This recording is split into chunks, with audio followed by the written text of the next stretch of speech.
Hormones hormones hormones. आखिर हमारी body के अंदर हार्मोन्स का क्या रोल है, क्या करता है हार्मोन्स। दोस्तों कई बार आपने देखा होगा थकावट हो रही है, गुस्सा आ रहा है या फिर किसी वस्तु के प्रति, किसी मनुष्य के प्रति लाड दुलार आ रहा है, तो क्या इस सब में हार्मोन्स का हमारी बॉडी के अंदर कोई ना कोई अहम मुद्दा हो सकता है। तो दोस्तों आज की वीडियो में हम इसी बात पर चर्चा करेंगे। नमस्कार, स्वागत है आप सभी का विकास लेक्चर में। दोस्तों आज की वीडियो में इसी बात पर ही चर्चा करेंगे कि हार्मोन्स क्या होते हैं और सबसे इम्पोर्टेंट हार्मोन्स कौन कौन से हैं और ये दोस्तों क्या क्या हमारी बॉडी के अंदर करते हैं। तो समझते हैं सबसे इम्पोर्टेंट हार्मोन्स के बारे में। तो आप लोगों से दोस्तों एक निवेदन है कि वीडियो के लास्ट तक बने रहिएगा, तभी आपको जो है आज का टारगेट समझ में आएगा। जो हमारी बॉडी के अंदर सबसे 7 इंपॉर्टेंट हार्मोन है, उन्हीं के बारे में हम आज की वीडियो में चर्चा करेंगे। तो सबसे पहले दोस्तों समझते हैं हमारे पास एक हार्मोन्स है, इसी के बारे में सबसे पहले डिस्कस करेंगे। तो सबसे पहले बात आती है कार्टिसोल की। दोस्तों कार्टिसोल हार्मोन जो है, अगर हम बात करें कार्टिसोल की, तो ये हार्मोन जो होता है ये कहीं ना कहीं दोस्तों एड्रिनल ग्रंथि द्वारा स्रावित होता है, ठीक है। और अगर इसमें कोई प्रॉब्लम्स आती है इस हार्मोन्स में, तो चक्कर आना और या फिर हृदय में जो है कोई ना कोई गड़बड़ होना या दोस्तों रक्तचाप का बढ़ जाना ब्लड के अंदर, तो इस तरह की प्रॉब्लम्स कार्टी हार्मोन्स की वजह से जो है आ जाती है, ठीक है। इसके बाद समझते हैं अगला। तो इसके बाद जो हमारा थायराइड हार्मोन होता है, थायरोक्सिन के नाम से भी या थायरोनिन के नाम से भी दोस्तों इसको जाना जाता है। हमारी बुक्स में थायरोक्सिन के नाम से भी दोस्तों ये कहीं ना कहीं हार्मोन्स, ठीक है, दिया हुआ है। तो दरअसल ये स्त्रावित होता है थायराइड ग्रंथि के द्वारा, ये स्त्रावित होता है, ठीक है। तो थायराइड ग्रंथि के द्वारा दोस्तों ये स्त्रावित होता है। थायराइड ग्रंथि के द्वारा जो है ये हार्मोन्स कहीं ना कहीं दोस्तों स्त्रावित होता है। अगर हम इसकी बात करें तो डिप्रेशन, ठीक है, यानी कि एक तरीके से जो तनाव होता है बॉडी के अंदर, चिड़चिड़ापन जो होता है, वो कहीं ना कहीं इसी हार्मोन्स के द्वारा ही नियंत्रित होता है, ठीक है। आप समझ सकते हो तनाव बहुत ज़्यादा आ रहा हो या चिड़चिड़ापन हो या नींद में कोई ना कोई दोस्तों प्रॉब्लम्स आ रही हो, नींद ठीक से नहीं आ पा रही है, तो कहीं ना कहीं हमारा जो थायराइड हार्मोन्स है वो बात करता है, ठीक है। तो ये थायराइड जो हमारा हार्मोन्स होता है, अगर इसके हम कंपटीशन की क्वेश्चन की बात करें तो थायराइड ग्रंथि द्वारा इसका स्रावण होता है, ठीक है। और अगर इसकी जो हम इसके जो साइड हैं उसकी बात करें दोस्तों, तो कहीं ना कहीं ये बालों का झड़ना, ठीक है, डिप्रेशन, इस तरह की प्रॉब्लम्स भी आ सकती है। या नाखून जो होते हैं, अगले हिस्से जो होते हैं नाखून के, इसमें भी दोस्तों कहीं ना कहीं मतलब समस्या देखने को मिलती है। तो ये है हमारा थायराइड हार्मोन्स, ठीक है। हमें ज़्यादा डीपली नहीं समझना है, हम केवल यहाँ पर मोटी मोटी चर्चाएं दोस्तों कर रहे हैं, ठीक है। तो इसके बाद हम बात करते हैं तीसरा हार्मोन जो है हमारा। तो इसके बाद बात करेंगे जो हमारा तीसरे नंबर का हार्मोन है प्रोजेस्टेरोन। तो दोस्तों जो प्रोजेस्टेरोन हार्मोन है ये कहीं ना कहीं मेल और फीमेल यानी कि पुरुष और स्त्री दोनों से संबंधित हार्मोन्स होता है। बांझपन की प्रॉब्लम या फिर अनलिमिटेड तरीके से वजन बढ़ना और भी दोस्तों कई तरह की प्रक्रियाएं हैं जो इस हार्मोन्स की वजह से जो बॉडी के अंदर डिफेक्ट देखने को मिलते हैं, ठीक है। खासकर जो बांझपन की प्रक्रिया है, मतलब बांझपन, ठीक है, या नसबूंद, इस तरह की जो प्रॉब्लम्स आती है, तो वो कहीं ना कहीं दोस्तों प्रोजेस्टेरोन हार्मोन्स की बात करता है। इसी के साथ ही साथ दोस्तों अगर हम इसके विकसित होने की बात करें तो जो हमारा जाइगोट कंडीशन होती है, डाइगोट का टाइम होता है, तो ये कहीं ना कहीं दोस्तों उसी दौरान ही अपने लगभग 90 सप्ताह में ये अपने जो कैरेक्टर्स हैं उसको शो करने लगता है, ठीक है। तो कई बार दोस्तों ये भी एक क्वेश्चन बन जाता है यहाँ पर कि जो बच्चे के अंदर कि लड़का होगा या लड़की होगी, मतलब लिंग का निर्धारण जो होता है, तो कई बार आप ये सोच रहे होंगे कि जब लड़के का जन्म होता है तो X, ठीक है, और Y मिलते हैं, मतलब माता के X और पिता के Y, ठीक है। ऐसे ही दोस्तों अगर पिता के X और माता के X मिलते हैं तो लड़की का जन्म होता है। लेकिन इतना सब कुछ सीमित नहीं होता है दोस्तों, ये सारी चीज़ें जो हैं कहीं ना कहीं हार्मोन से रिलेटेड होती हैं और हार्मोन्स पर ही डिपेंड होती हैं। ये हार्मोन्स ही डिसाइड करते हैं कि लड़का होना है या लड़की होनी है, क्योंकि जो इस तरह की स्ट्रक्चर होती है दोस्तों स्टार्टिंग में एक जैसी होती है, लेकिन जन्म के लगभग 90 सप्ताह तक, ठीक है, इसका जो है मामला क्लियर हो पाता है कि ये किस तरह के हार्मोन्स उसके अंदर विकसित हो रहे हैं, ठीक है। तो ये सारी की सारी चीज़ें हैं, ये भी हार्मोन्स की मदद से ही यहाँ पर शो होती है, ठीक है दोस्तों। दरअसल जो हार्मोन्स होते हैं वो एक तरह के केमिकल होते हैं, एक तरह के रासायनिक पदार्थ होते हैं, ठीक है। अगर ये रासायनिक पदार्थ अपने आप में कोई गड़बड़ा कर सकते हैं तो भैया प्रॉब्लम्स आ जाती है, ठीक है। तो चलते हैं इसके बाद अगला हार्मोन समझते हैं।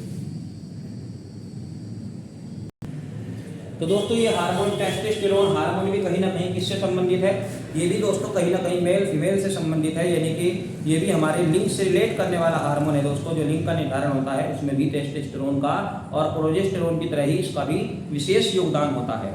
तो जरा समझिएगा, अगर हार्ट में कोई प्रॉब्लम आती है कहीं ना कहीं तो इसका ही विशेष योगदान होता है, ठीक है। चिड़चिड़ापन हार्ट में और ठीक तरीके से दोस्तों नींद ना आना, इसके अलावा कहीं ना कहीं थकान या दोस्तों जो सेक्स रिलेटेड प्रॉब्लम्स आती है वो भी कहीं ना कहीं टेस्टोस्टेरोन की ही बात करती है, जैसे सिकपन या फिर जो आपको अभी मैंने बताया था बांझपन। तो दोस्तों इस तरह की जो प्रॉब्लम्स आती है उसमें कहीं ना कहीं बातचीत करता है टेस्टोस्टेरोन हार्मोन्स की भी कोई ना कोई वैल्यू होती है, ठीक है। जैसे प्रोजेस्टेरोन बांझपन से संबंधित है और ऐसे ही टेस्टोस्टेरोन जो होता है वो सिर्फ पतन से संबंधित है दोस्तों, यानी कि कहीं ना कहीं वर्सन कोर्स को इफेक्टेड करता है अगर इसमें कोई प्रॉब्लम आती है, ठीक है। उम्मीद करता हूँ टेस्टोस्टेरोन आपको जो इसकी बेसिक जानकारी है वो समझ में आ गई होगी। इसके बाद बात करते हैं लैक्टिन हार्मोन की।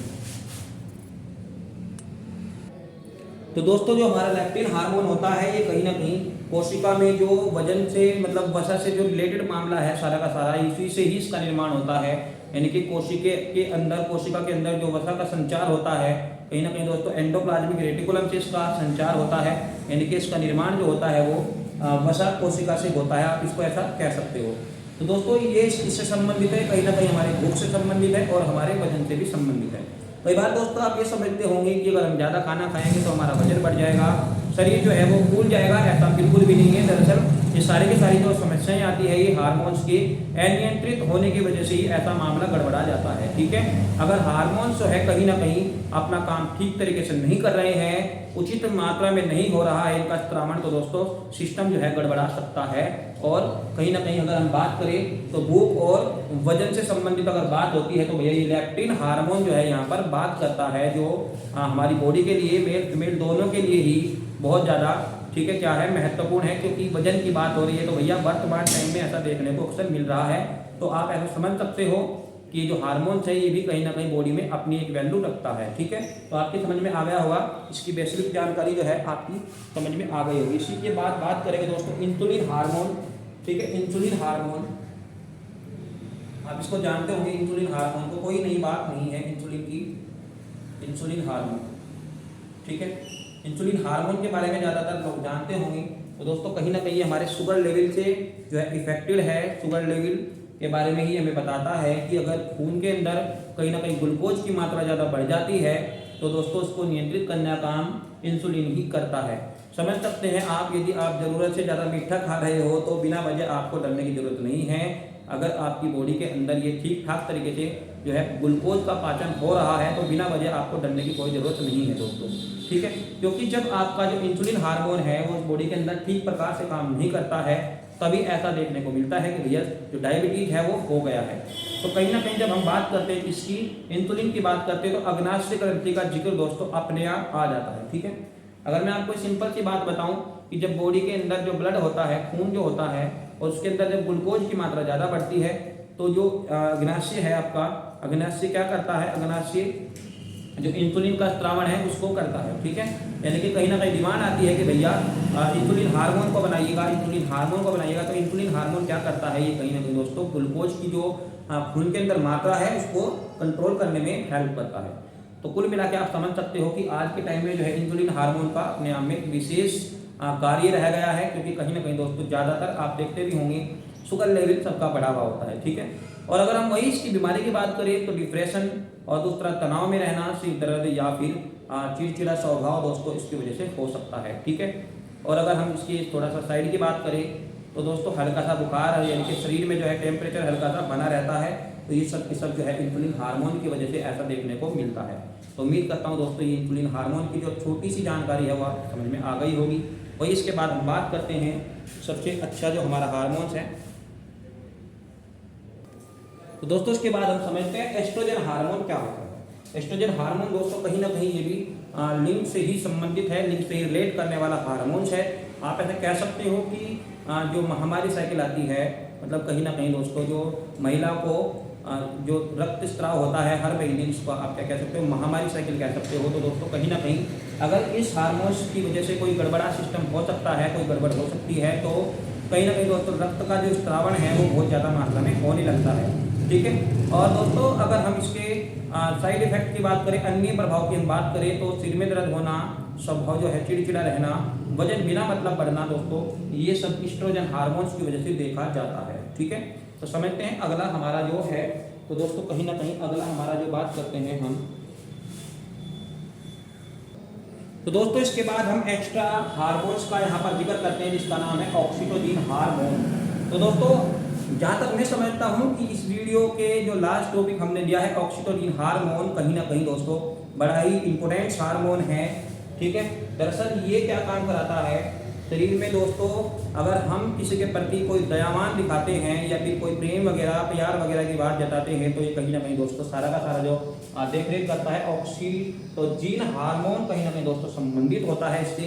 और मैं इसी के साथ ही साथ आपको बताऊं, क्रोध आना या फिर किसी के प्रति प्रेम वगैरह की जानकारी दिखाना, जैसे कि आप समझ सकते हो, मान लीजिए आपने कुत्ता वगैरह पाल रखा है या आपकी गाय भैंस जो भी है आपके घर में, जो भी आप पशु या फिर दोस्तों किसी मनुष्य के प्रति, अपने परिवार के प्रति, या फिर आप किसी भी तरह का कोई प्रेम वगैरह, ठीक है, प्यार शब्द जो है जो दिखाते हो, ठीक है, किसी मनुष्य के प्रति, एनिमल्स के प्रति या अपनी किसी कीमती वस्तु के प्रति जो आप प्यार जताते हो, प्यार दिखाते हो दोस्तों, ये सारा का सारा जो मामला है ये ऑक्सीटोसिन हार्मोन की वजह से ही होता है।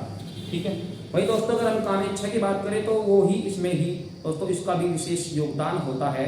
ठीक है, ये सारे की सारी जो कोशिश हैं मन मुटाव वाली, तनाव वाली, ऑक्सीटोसिन हार्मोन ही दोस्तों इसको नियंत्रित करता है। ठीक है, और इसी के साथ ही साथ दोस्तों अगर हम बात करें तो कैलिफोर्निया की यूनिवर्सिटी ने इस पे ज़्यादा से ज़्यादा एक्सपेरिमेंट किए हैं। तो कई बार जो वहाँ के मतलब अनुसंधान करता है प्रोफेसर साहब हैं, वहाँ की एक टीम ने दोस्तों ये रिसर्च किया है कि कहीं ना कहीं ये बात जो है 80% जो है दोस्तों वो चूहों के अंदर, यानी कि जो युवा चूहे होते हैं उनके अंदर इस तरह के, ठीक है, हार्मोन्स का सबसे ज़्यादा मात्रा में, ठीक है, देखा गया है कोशिश। तो सबसे ज़्यादा कहीं ना कहीं दोस्तों बात करता है ये चूहों की, और जो चूहे होते हैं, ठीक है, 80% चूहों में ये प्रक्रिया जो है हार्मोन्स की इस तरह के देखी गई है। ठीक है, तो इसी के साथ ही साथ मैं आपको जानकारी दे देता हूँ, यदि आप किसी व्यक्ति के प्रति, किसी पशु के प्रति किसी तरह का दयावान गुण दिखा रहे हो, यानी कि उसको देखकर आपको दया आ रही है, तो भैया आपकी बॉडी के अंदर जो है ये कहीं ना कहीं बात करता है ऑक्सीटोसिन हार्मोन जो है ये, ठीक है, ये इस तरह की हमारी बॉडी के अंदर भावनाएं जो है जागृत करता है। ठीक है, कहीं ना कहीं दोस्तों अगर हमें नींद आ रही है या फिर दिमाग हमारा जाग रहा है तो मैं आपको साथ ही साथ बता देता हूँ कि जब हम दोस्तों सो रहे होते हैं तो इस तरह के हार्मोन जो है दोस्तों तब ये कम क्रिया करते हैं, लेकिन कुछ हार्मोन्स ऐसे हैं जो अधिक क्रियाशील हो जाते हैं सोने के दौरान। दोस्तों दरअसल सोते टाइम जो है हमारा शरीर एक तरीके से रीस्टार्ट होता है। ठीक है, तो ये भी सारी की सारी चीज़ें जो है हार्मोन से रिलेट करता है। तो उम्मीद करता हूँ दोस्तों आपको जो है मेरी वीडियो में हार्मोन से संबंधित जो भी मैंने आपको बात बताई है वो समझ में आ गई होगी। ठीक है, इसी के साथ ही साथ दोस्तों हम इसके ऊपर जो है एक वीडियो और बनाएंगे हार्मोन से रिलेट करने वाला।